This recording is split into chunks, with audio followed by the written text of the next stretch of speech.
자, 와인의 제조 방법인데요. 여기서 여러분들이 핵심되는 단어를 좀 살펴보시면 되겠습니다. 자, 이 단어들이 핵심이 되겠습니다. 자, 압착이라는 과정은 껍질 가시를 제거하는 과정이라고 이해하시면 되겠고, 발효가 먼저냐, 압착이 먼저냐.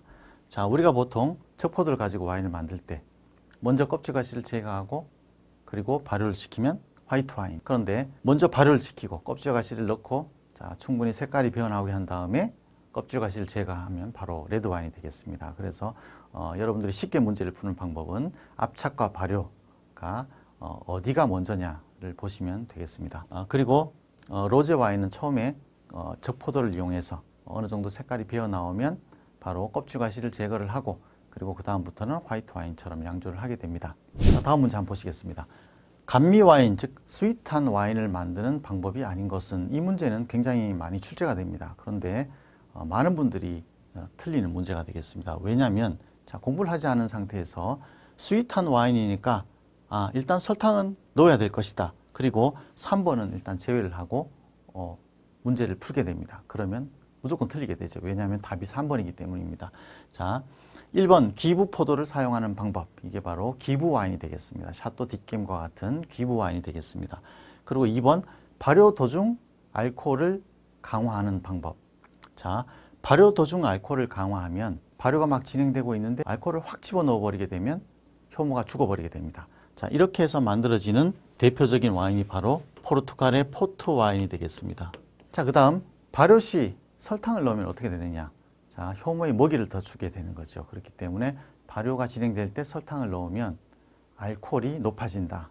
이렇게 이해하시면 되겠습니다. 그 다음 4번 햇볕에 말린 포도를 사용하는 방법. 자, 이런 와인을 우리가 건조 와인이라고 해서 여러분들 건포도를 생각하시면 되겠습니다. 그래서 수분을 날려버린 상태에서 굉장히 당분만 남은 상태에서 만들기 때문에 달달한 스윗한 와인이 만들어진다라고 생각하시면 되겠습니다. 그래서 감미 와인을 만드는 방법이 아닌 것은 정답은 3번이 되겠습니다. 여러분들이 주의를 하셔야 되는 문제겠죠. 자, 이번에는 와인의 보관 방법에 대해서 살펴보시겠습니다. 와인의 보관 요령. 일단 와인은 동굴에 사는 박쥐다 이렇게 생각을 하시면 되겠습니다. 그래서 동굴 속이 어떻죠? 어둡고 축축하고 서늘합니다. 그래서 어둡고 서늘하고 축축하다. 일단 햇볕, 와인은 햇볕을 싫어합니다. 그래서 만약 여러분들이 집에 햇볕이 비치는 곳에 와인을 보관하고 계시다면 햇볕이 없는 곳으로 옮겨주시면 되겠습니다. 그리고 온도는 자, 8에서 15도, 12도 내외의 일정한 온도가 가장 좋다 이렇게 이해를 하시면 되겠고, 그 다음 습도는 75% 내외. 동굴 속에 들어가면 축축하죠. 그러한 높은 습도가 굉장히 중요합니다. 그래야 코르크가 수축이 되지 않는다. 코르크가 건조해서 마르게 되면 수축이 되면서 공기가 들어가게 된다. 그래서 공기가 들어가는 순간 산화가 시작되기 때문에 와인은 시큼해지게 되는 거죠. 그래서 와인을 건조할 때 오래 세워두게 되면 코르크가 마르면서 수축이 되면서 산소가 들어가는 순간 와인은 끝이다. 이렇게 생각하시면 되겠습니다. 그 다음 진동. 와인은 진동을 굉장히 싫어합니다. 그래서 냉장고에 오래 와인을 보관해 두는 것은 좋지 않습니다. 그래서 단기간에 너무 무더울 때 냉장고에 잠깐 넣어두는 것은 괜찮겠지만 너무 오랜 기간 냉장고에 와인을 넣어두면 좋지 않다. 계속 흔들리는 꼴이 됩니다. 그래서 여러분들 와인셀러를 보시면 거의 진동이 없는 걸 보실 수가 있습니다. 그리고 기타 통풍이 잘 되는 곳에 눕혀서 보관한다. 자, 저게 중요하게 되겠습니다. 그래서 물론 마데이라처럼 일부 와인은 세워서 보관하는 경우도 있지만 대부분의 와인은 눕혀서 보관한다. 그래서 코르크가 항상 축축하게 젖어 있는 상태가 중요하다. 자, 기출문제를 보시면 개봉한 뒤 다 마시지 못한 와인의 보관 방법으로 적절하지 않은 것은 1번 마개가 없는 디캔터에 넣어 상온에 둔다. 자, 이건 식초를 만드는 방법이 되겠죠.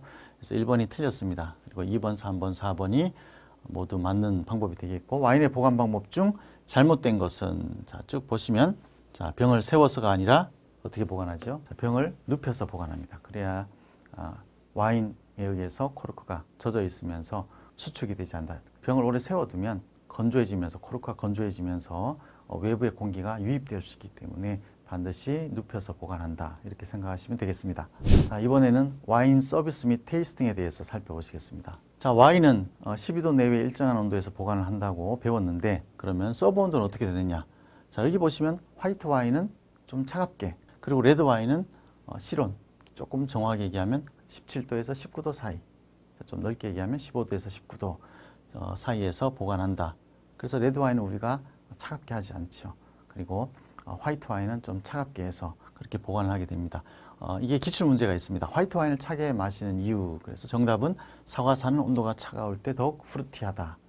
이런 기출 문제가 있기 때문에 이것도 한번 살펴보시고, 그래서 화이트 와인의 생명과도 같은 것은 산도가 되겠습니다. 그래서 산도는 온도가 내려갈수록 더욱 산뜻해진다 라고 이해하시면 되겠고, 레드 와인에 들어있는 그 떫은 성분인 탄닌은 온도가 내려가면 쓴맛이 강조가 됩니다. 그래서 보통 레드 와인은 우리가 차갑게 먹지 않고 보통 17도에서 19도 정도로 먹는다.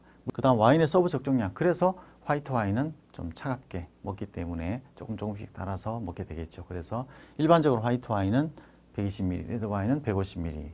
근데 저것은 뭐 정답이 있는 것은 아니고 예를 들어서 뭐 레스토랑에 따라서도 정책에 따라서 한 병을 몇 잔으로 만드냐에 따라서 조금씩은 다르긴 합니다만, 일반적으로 우리가 레드 와인 잔보다 화이트 와인 잔이 작은 이유가 바로 화이트 와인은 좀 차갑게 먹기 때문이다 라고 이해하시면 되겠고, 와인 테이스팅의 3요소. 자, 저것은 눈, 코, 입 이렇게 생각하시면 되겠습니다. 눈으로 색을 보고 코로 향을 맡고 입으로 맛을 본다. 사실 와인 테이스팅 뿐만이 아니라 모든 테이스팅의 기본적인 요소가 바로 눈으로 색을 보고 코로 향을 맡고 입으로 맛을 본다. 물론 그 다음에는 목으로 넘기고, 그리고 전체적인 밸런스. 그렇게 우리가 보통 심사나 품평을 하게 됩니다. 그 다음 와인 테이스팅의 순서. 자, 가끔 기출문제 또 나오게 됩니다. 여러 병의 와인이 있을 경우에 어떤 순서대로 마셔야 되는가. 일단 달달한 와인은 가장 나중에 마신다. 그게 화이트 와인이건 레드 와인이건 달달한 와인은 무조건 제일 나중에 마신다라고 생각하시면 되겠고, 둘 다 드라이하다고 가정했을 때는 화이트 먼저, 그리고 레드가 강하기 때문에 레드를 뒤에 먹습니다. 그리고 같은 와인인데 빈티지가 다르다. 그러면 어린 빈티지부터, 영 빈티지부터 드시면 되겠습니다. 그리고 호스트 테이스팅. 자, 호스트라는 것은 행사의 주최자가 되겠죠. 그래서 호스트가 먼저 테이스팅을 한다. 그래서 행사에 초대한 사람, 행사의 주최자가 먼저 시음을 해서 와인이 혹시 변질되지 않았는지 이상 유무를 판단하게 됩니다. 그래서 남성과 여성이 데이트를 하실 때 반드시 남성이 호스트 테이스팅을 하시면 되겠습니다. 자, 기출문제 한번 보시면 발포성 와인의 서비스 방법으로 옳은 것은, 자, 여기서 쭉 보시면 병을 수직으로 세운 후 병 안쪽의 앞쪽 가스를 신속하게 빼낸다.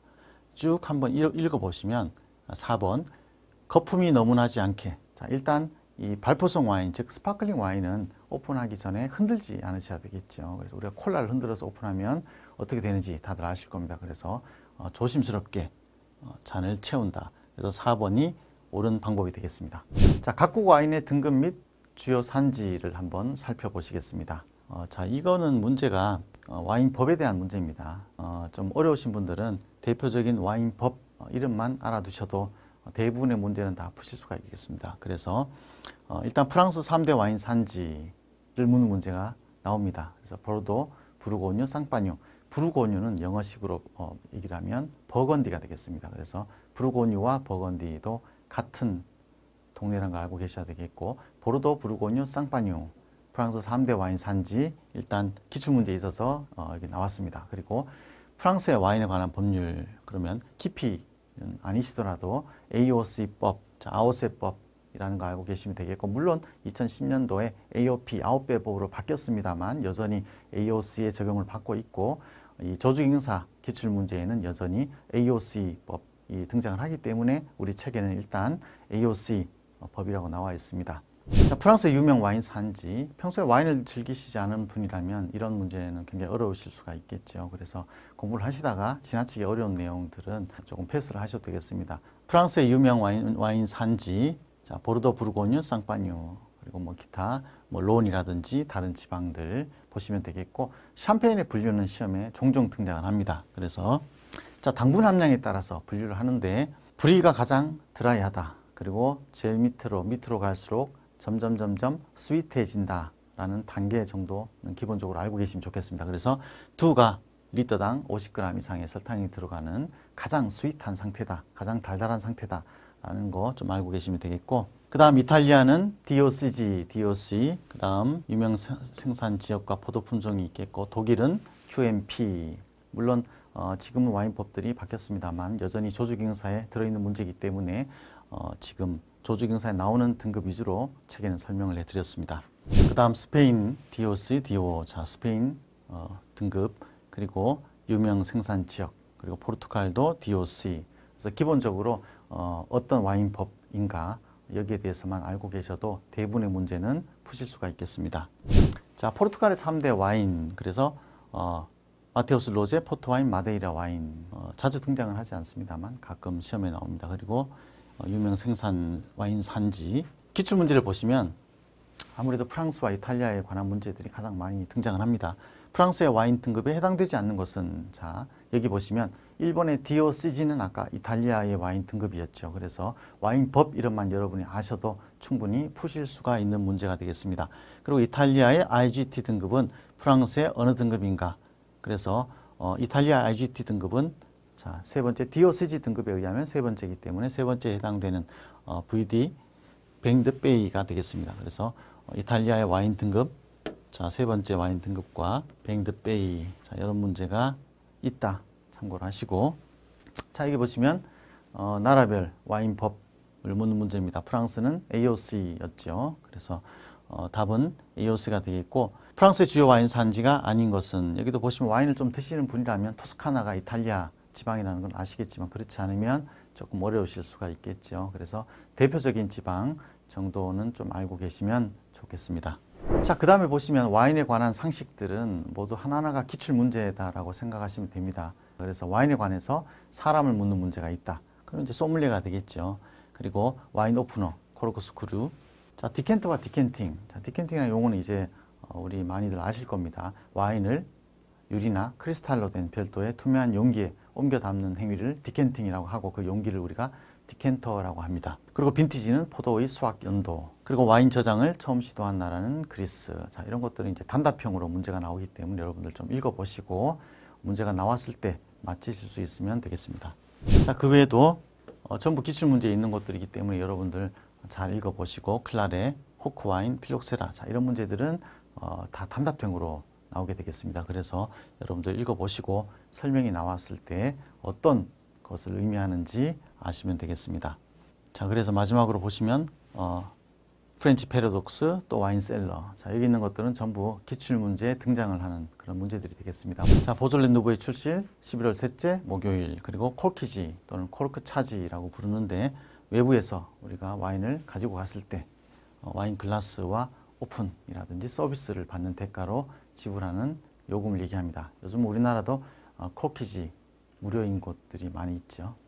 자, 기출문제 보시면 와인의 빈티지는 포도의 수확 연도를 얘기한다. 그리고 호크와인은 독일 라인산 화이트와인. 자, 이런 식으로 단답형 문제들이 나옵니다. 그래서 책에 나온 그런 단답으로 설명이 되어 있는 용어들 여러분들 좀 몇 번 읽어보시면 좋겠습니다. 마지막 문제만 같이 보시면 콜키지의 의미는, 사실은 콜키지 차지라는 단어는 조금 중복된 의미고 콜키지 또는 콜크 차지라고 보통 합니다. 그래서 1번이죠. 고객이 다른 곳에서 구입한 주류를 가지고 왔을 때 부과되는 요금을 얘기한다. 여기까지 해서 알고 계시면 되겠습니다. 자, 소믈리에 역할에 대한 문제가 나오는데, 자, 이 문제는 같이 한번 살펴보시겠습니다. 많이들 틀리시는 문제인데요. 자주 등장하는 문제입니다. 1번, 손님의 취향과 음식과의 조화, 예산 등에 따라서 와인을 추천한다. 맞죠? 2번, 주문한 와인은 먼저 여성에게 보여주며. 자, 이게 틀린 겁니다. 여러분들 얼핏 보시면 맞지 않나라고 생각하실 수가 있는데 주문한 와인은 먼저 호스트에게 보여줍니다. 그래서 호스트에게 보여주고 호스트 테이스팅을 한 다음에 따를 때 여성 먼저 따른다. 이렇게 생각하시면 되겠습니다. 그래서 여기서 정답은 2번이 되겠습니다.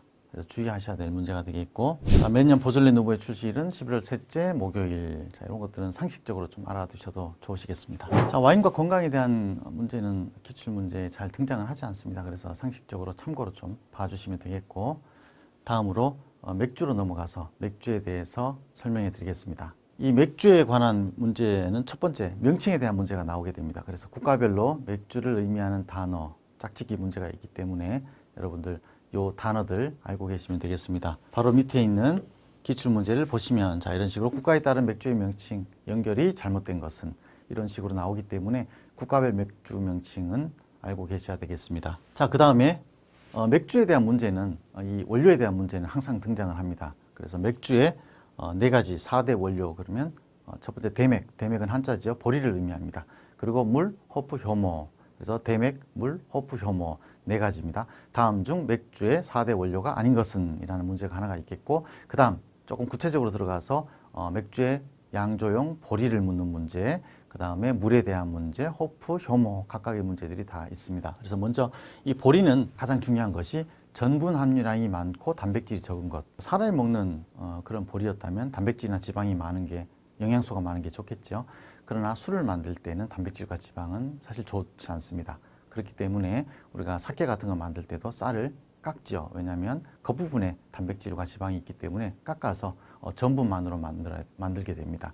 그래서 전분 함유량이 많아야 이 전분이 결국 당으로 바뀌고 그게 결국 알코올로 바뀌게 되겠죠. 그래서 맥주 양조용 보리의 경우에는 이렇게 전분 함유량이 많고 단백질이 적은 것이 좋겠습니다. 다음, 맥주의 품질을 좌우하는 것은 물이다. 이게 굉장히 중요합니다. 맥주의 대부분은 물이죠. 90% 이상은 물이 되겠습니다. 그렇기 때문에 물이 맥주의 품질을 좌우한다. 바꿔 말하면 물이 품질을 좌우하는 음료는 또는 술은 이라는 문제가 있습니다. 그럴 때 답은 맥주, 이렇게 여러분들 골라주시면 되겠습니다. 자, 그 다음에 호프. 호프는 천연 방부제 역할을 합니다. 그래서 맥주 특유의 그 향과 상쾌한 쓴맛, 그리고 메가즙 단백질 제거, 잡균 번식을 막는 방부제 역할. 자, 이런 역할을 하는데 다음 중 호프 역할 중 가장 중요한 것은 이라는 문제가 있습니다. 호프 역할 중에서 가장 중요한 것은 메가즙의 단백질 제거가 가장 중요합니다. 그래서 메가즙의 단백질 제거가 가장 중요하다라고 일단 알고 계시면 되겠고, 그 다음 효모에 대해서는 몇 번이나 설명을 드렸죠. 당을 먹고 알코올과 탄산가스를 만들어내는 역할을 한다. 맥주용 보리의 조건이 아닌 것은, 자, 가장 중요한 것은 전분 함유량이 많고 단백질이 적은 것이 되겠습니다. 맥주의 원료 중 호프의 역할이 아닌 것은, 자, 쭉 보시면 2번에 있는 알코올, 자, 알코올을 만들어주는 것은 효모의 역할이죠. 그래서 효모의 역할이고 나머지는 전부 호프의 역할이 되겠습니다. 그 다음 맥주 원료로 맞지 않는 것은, 자, 맥주 원료 그러면 대맥, 물, 호프, 효모가 되기 때문에 2번 피트가 틀렸습니다. 자, 맥주의 분류입니다. 효모의 종류에 의한 분류. 자, 우리가 하면 발효, 상면 발효. 발효가 진행되면서 밑으로 가라앉는 효모가 있고 위로 뜨는 효모가 있습니다. 그래서 여러분들이 이 중에서 문제를 풀기 위해서 제일 중요한 것은 바로 상면 발효 맥주, 에일 스타우트 포터입니다. 그래서 에일 스타우트 포터만 알고 계셔도 대부분의 문제를 푸실 수가 있습니다. 그 다음 살균에 의한 분류. 자, 이거는 살균을 했느냐 하지 않았느냐가 되겠죠. 그래서 우리가 흔히 얘기하는 생맥주이냐 아니냐가 되겠습니다. 그래서 드래프트 비어, 생맥주. 자, 살아있으니까 영양이 풍부하겠죠. 하지만 장기간 저장은 불가능하다. 그래서 반대되는 개념이 라거 비어가 되겠습니다. 그래서 드래프트 비어와 라거 비어를 여러분 비교해서 좀 알아두시면 되겠고, 바로 밑에 문제가 있습니다. 드래프트 비어란 살균하지 않은 생맥주, 미살균 생맥주를 얘기하겠죠. 그리고 상면 발효 맥주, 그러면 에일 스타우트 포터만 알고 계시면 되겠습니다. 자, 그 다음 보시면 생맥주의 취급 요령 중 틀린 것은, 나머지는 다 맞고 3번을 보시면 신선도를 유지하기 위해 입고 순서와 관계없이 좋은 상태의 것을 사용한다. 이게 틀렸습니다. 사실 바에 있는 술 중에서 유통기한이 있는 것은 거의 맥주밖에 없습니다. 물론 뭐 리큐르 중에 일부도 유통기한이 있습니다만 거의 바에서 판매하는 술 중에서 유통기한이 있는 것은 맥주밖에 없다라고 생각하시면 되겠습니다. 그래서 이 맥주는 유통기한이 있기 때문에 선입 선출 원칙이라 그래서 먼저 입고된 것을 먼저 판매하게 됩니다. 아무래도 유통기한이 얼마 남지 않은 걸 빨리 팔고 해야 되기 때문에 선입 선출의 원칙을 적용합니다. 그 다음 국가별 대표 맥주. 자, 짝짓기 문제가 있습니다. 그래서 국가별 대표 맥주에 대한 문제가 있는데, 자, 밑에 기출 문제를 보시면 각국을 대표하는 맥주를 바르게 연결한 것은, 이런 문제가 있기 때문에 여러분들 기출 문제를 통해서 좀 봐주시면 되겠습니다. 자, 그 다음 기타입니다. 기타는 기출 문제를 모아놓은 것이다 라고 생각하시면 되겠고, 사실 이 책에 있는 내용은 대부분이 기출 문제입니다. 그래서 기출 문제에 있는 내용들, 아주 중요한 내용들만 요약을 해 놓은 것이기 때문에 하나하나가 다 여러분들 기출 문제다라고 생각하시면 되겠습니다.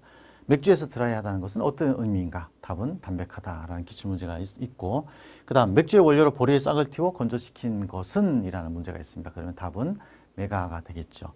그 다음 복비어. 자, 이런 문제들은 단답형으로 출제가 되기 때문에 여러분들 좀 책에 있는 내용을 몇 번 읽어주시면 되겠습니다. 그래서 바로 밑에 보시듯이 복비어는 어떤 종류의 술인가, 이런 식으로 문제가 나옵니다. 그리고 맥주를 만드는 원료로 보리를 싹 틔워 건조시킨 것은 바로 메가, 엿기름에 대한 설명이 되겠죠.